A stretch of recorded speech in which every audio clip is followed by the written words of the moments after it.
যারা এই গণতান্ত্রিক আন্দোলনে যাদের পরিবারের অনেকেই আত্মহুতি দিয়েছে, যাদের সন্তানরা লেখাপড়া করত, তাদের যাতে লেখাপড়া হয়, তারা যেন লেখাপড়া চালিয়ে যেতে পারে, এইটি আজকে অন্তর্বর্তীকালীন সরকার ডক্টর ইউনূস সাহেবের প্রতি আমাদের অনুরোধ।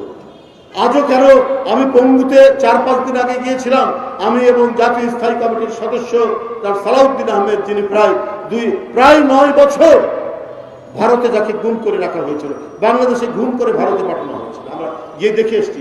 এখনো 86 জন শুধু পঙ্গুতে কাতরাচ্ছে। কারো পায়ের মাংস খুলে গেছে, কারো পিঠের মাংস খুলে গেছে, কারো এক চোখে গুলি ঢুকে চোখ ব্যান্ডেজ অবস্থায় আছে। এদের দায়িত্ব কি রাষ্ট্র নেবে না? এই যে এতগুলো রিকশাওয়ালা শ্রমজীবী মানুষ 97 জন, এদের দায়িত্ব তো রাষ্ট্র নেবে। আমরা বিরোধী রাজনৈতিক দল, রাষ্ট্র তো আমাদের হাতে নেই। দলের পক্ষ থেকে দলের ভারপ্রাপ্ত চেয়ারম্যান তিনি সর্বাত্মক ভূমিকা নিয়েছেন, দাঁড়ে দাঁড়ে আমাদেরকে পাঠাচ্ছেন। আমরা বিএনপি পরিবারের নাম করে বিএনপির লোকজন নানাভাবে তিনি প্রতিদিন তাগিদ দিয়ে দাঁড়ে দাঁড়ে যে সমস্ত পরিবার ভিকটিম এই আন্দোলনের স্বৈরাচারী সরকারের গুলির শিকার সেখানে পাঠাচ্ছেন। কিন্তু দায়িত্ব তো রাষ্ট্রের, রাষ্ট্রই তো এই পরিবারের দায়িত্ব নেবে।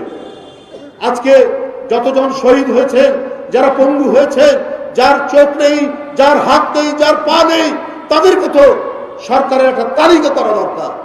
সেই তালিকা করে তাদের হয় মাসিক ভাতা বা পরিবারে কেউ উপার্জনক্ষম থাকলে তাকে উপার্জনের ব্যবস্থা করা, এটা তো সরকারের দায়িত্ব।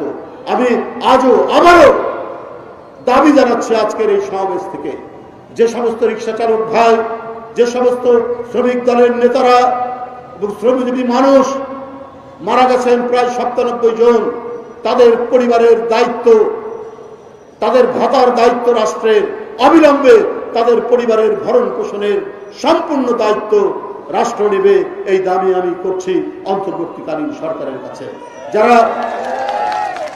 যারা পঙ্গু হয়েছেন, যারা পঙ্গুত্ব বরণ করেছেন, যারা আহত, যারা এখনো হাসপাতালে কাতরাচ্ছেন, তাদেরকে আশু চিকিৎসা দিয়ে তাদেরও পরিবারের যাতে কোনো ধরনের কষ্ট না হয় সেই ব্যবস্থা অন্তর্বর্তীকালীন সরকার করবে।